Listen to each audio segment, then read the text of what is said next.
Ya, Ruang Demokrasi Jak TV kembali hadir di hadapan Anda, Saudara. Kita akan lagi bedah terkait dengan temuan kawan-kawan dari Lingkaran Survei Indonesia DNIJA terkait dengan hasil yang sudah mereka peroleh pukul 5:10 ini. Mas Narto, kalau tadi kita sudah membahas terkait dengan perolehan, sudah ada 86% suara yang masuk, 55,11% untuk 01, kemudian 44,89% untuk 02. Apalagi yang bisa dikupas terkait dengan hasil yang sudah masuk? Ya, yang menarik dari angka ini adalah jumlah voter turnout atau partisipasi masyarakat dalam ikut memilih ya. Ini hasil dari quick count. Ya, hasil dari quick count. Dari sampel kita, voter turnout kita atau VTO kita itu ada 80,42%. Artinya tingkat partisipasi masyarakat naik ya. Rata-rata golput, golongan putih atau golongan yang tidak memilih itu rata-rata kan per periodenya itu sekitar 30%. Nah, dengan VTO 80,45 kan berarti kan golputnya kan sekitar 20 ya. Ini golput untuk Pilpres ya, Mas ya? Ya, maksudnya partisipasi untuk Pilpres ya. Oke. Karena pemilunya gabungan udah pasti yang Pilpres juga ikut ikut Pileg juga kan, kecuali dia nggak nyoblos di Pilpres kemudian nyoblos di Pileg. Tapi ini tingkat partisipasi untuk pemilu serentak kali ini. Apa menurut Anda hal-hal yang bisa membuat tingkat partisipasi pada pemilu sekarang bisa mencapai angka 80,45% ini? Sosial media atau? Kemungkinan karena kontestasi untuk saat ini tuh lebih seru lagi gitu. Jadi ya memang kontestasi setiap tahun pasti seru. Tapi untuk kali ini kan karena rematch ya, Pak Prabowo pasti berjuang mati-matian gitu untuk bisa menang. Dan tingkat militansinya di pendukung saya pikir ini sangat kuat sekali, sehingga bagaimanapun juga ini harus berusaha untuk menang. Jadi faktor partisipasi yang tinggi itu pasti disumbangkan oleh militansi masing-masing kandidat. Kita akan kembali, Saudara. 80,46% adalah tingkat partisipasi publik yang ikut pada pemilu pada hari ini. Itu adalah hasil dari quick count yang dilakukan oleh kawan-kawan dari LSI DNIJA. Artinya kekhawatiran yang kemarin mengatakan bahwa ini karena hari Rabu, hari Kamisnya hari kejepit, kemudian Jumatnya libur, Sabtu, Minggu adalah hari libur, kemudian orang memilih untuk berlibur dan meninggalkan TPS, tidak sepenuhnya terbukti. Mungkin ada 1-2 orang yang melakukan hal seperti itu, tapi rupanya mereka kemudian lebih memilih untuk datang ke TPS dan terbukti ada sekitar 80,46% suara yang masuk. Kita akan lihat, Saudara, bagaimana situasi di kantor LSI di Lingkaran Survei Indonesia DNIJA untuk melihat bagaimana suasana terakhir di sana. Sudah ada berapa? 86,8% suara yang masuk. Jumlahnya tidak terlalu berbeda dengan beberapa menit yang lalu, 55,08%, kemudian 44,92%. Baik, apakah kita sudah bisa tergabung dengan kantor LSI? Oke, masih belum. Baik, Mas Pipin, Anda sebagai koreksi untuk pemilu tahun ini agar bisa lebih baik untuk pemilu ke depan. Yang pertama memang penyelenggara pemilu memang harus lebih well prepare, dan persoalan dari mulai awal masalah DPT ganda ya, yang itu selalu berulang ya, Mas, setiap ada pemilu. Dan kemudian sebetulnya mereka juga tidak bisa di situ. Jadi memang dari awal, data awalnya ada DP4 di mana itu asupannya dari Kementerian Dalam Negeri, Dukcapil gitu ya. Dan ke depan memang single identity number itu perlu dimiliki, dan memang ke depan kalau Prabowo Sandi menang maka itu yang akan diselesaikan. Setiap pemilu itulah menjadi persoalan, dan saya kira PR kita ke depan adalah itu. Jadi kalau itu tidak selesai maka kita akan mengulangi kesalahan-kesalahan sebelumnya. Dan perhitungan yang fair. Betul. Dan yang kedua adalah penegakan hukum, aparat hukum termasuk Bawaslu ya, dan KPU memang harus netral, betul-betul netral, bukan hanya lip service. Kemudian hukum harus ditegakkan bagi semua. Money politik, uang dana, aliran dana yang begitu besar, ada aliran 8 miliar misalnya untuk kampanye, untuk disebarkan, dan kami bersyukur KPK bisa menangkapnya. Kami melihat ini sebetulnya fenomena gunung es, banyak money politik tetapi yang ditangkap, yang di-capture hanyalah sedikit. Dan saya kira ke depan ini juga PR bersama. Jadi kalau misalnya kita tidak menyelesaikan ini saat ini, maka ya demokrasi kita selalu dibumbui itu. Jadi saya kira ini yang kedua. Dan yang ketiga, ini yang paling penting bagi kita adalah bahwa setiap warga negara Indonesia harus merasa memiliki. Ketika tadi saya sebenarnya agak ragu bagaimana caranya menghitung partisipasi dengan quick count sebetulnya agak susah untuk, karena quick count itu satuannya TPS ya. Jadi saya agak ragu kalau datanya tadi 80% tingkat partisipasi, bagaimana cara menghitungnya saya belum nangkap. Karena satuannya TPS. Oke, saya tahan dulu karena saya harus bergabung dengan kawan-kawan JAK TV di lingkaran survei Indonesia. Silakan Rifki, informasi Anda. Kesimpulan.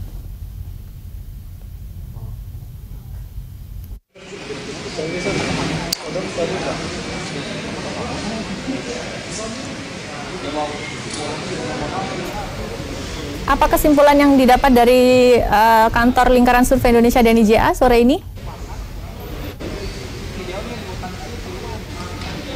Oke.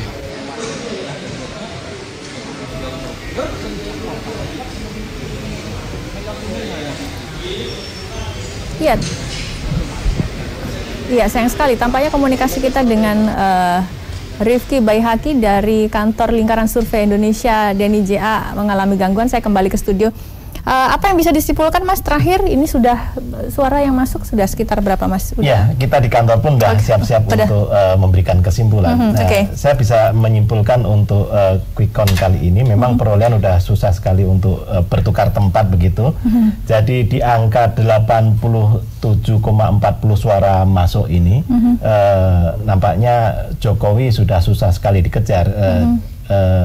Jokowi Ma'ruf Amin untuk quick count kali ini menang 55,14%, sedangkan Prabowo Sandi memperoleh 44,86%.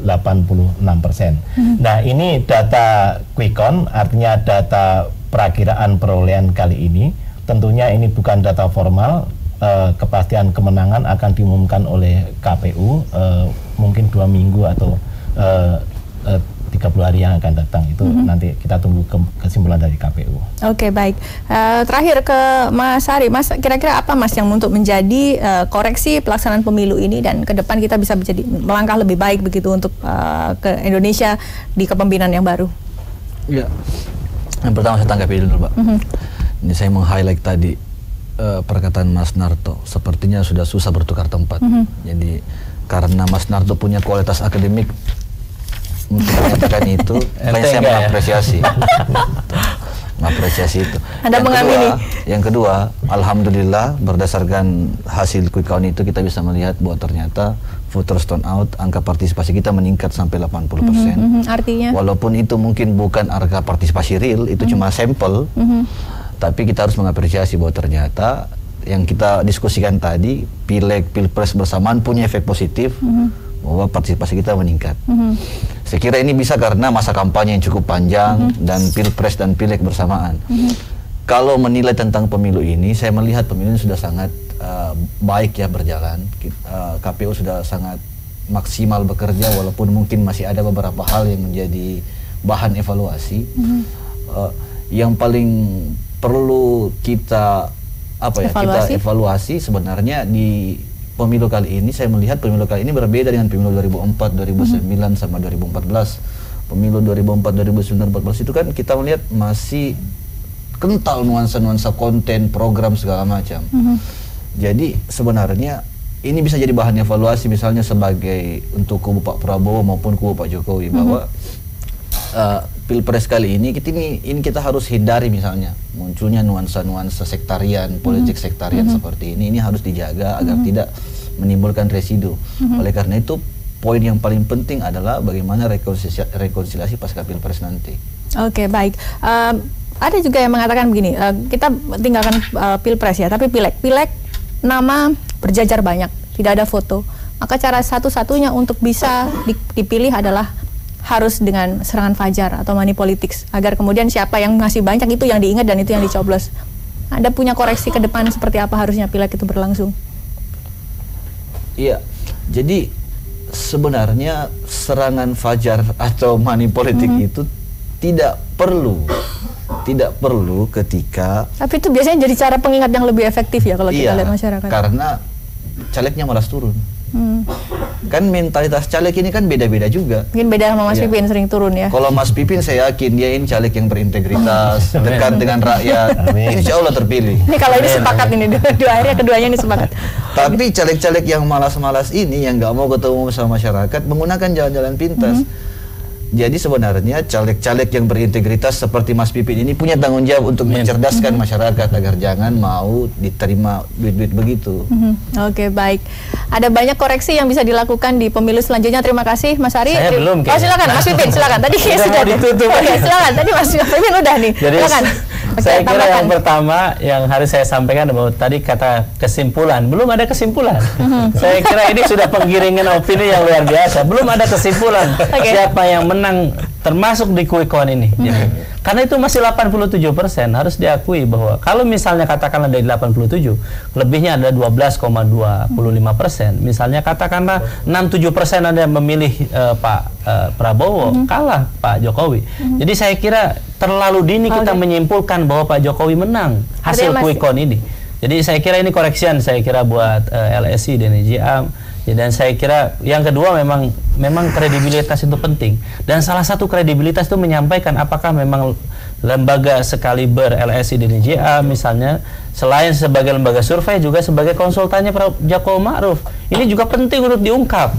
Jadi daripada misalnya saya kira lebih polmak, lebih fair misalnya dia menyampaikan bahwa hasil survei kemudian nanti quick count-nya memang hasil dari misalnya mendukung dari partai tertentu begitu. Daripada memang ditutup-tutupi. Saya kira inilah ruang di mana bagaimana mungkin publik diminta untuk percaya dengan hasil survei di mana metodologinya ilmiah. Saya, Mas Ari, backgroundnya kami ilmu politik, sama-sama dari UI dan dulu memang bekerja di lembaga survei. Jadi bukan kami ini melihat hasil survei kemudian kita terima dengan apa adanya. Tidak, dan masyarakat tidak boleh digiring opininya seakan-akan survei saat ini sudah 87%, kemudian 55% dan 44% dianggap selesai. Belum selesai. Jadi saya kira ini koreksian penting bagi kita. Ini jangan menggiring opini psikologi masyarakat, para tim relawan di bawah untuk apa? Untuk sudahlah kalah. Dan saya kira ini tidak fair. Jadi saya kira ini belum selesai. Pak Prabowo Sandi optimis rakyat Indonesia menghendaki perubahan. Saya kira insya Allah 02 akan memenangkan pertarungan. Tetapi selama adil, selama memang ini jujur, maka kami siap dan siap menang. Tetapi kalau ada kecurangan, maka kami tentu akan mencari jalan hukum. Baik, terima kasih Mas Pipin, terima kasih Mas Ari. Dua narasumber saya sepakat untuk tidak sepakat terkait dengan bagaimana menyikapi hasil quick count dari Lingkaran Survei Indonesia. Saudara, saya akan rangkum terakhir, saudara. 87,8% sudah suara masuk dari kawan-kawan yang melakukan quick count di Lingkaran Survei Indonesia. 55,11 pasangan 01, 44,89 pasangan 02. Ruang Demokrasi akan berlanjut dipandu oleh rekan saya Wahyudi. Tetap bersama kami saudara di JAK TV.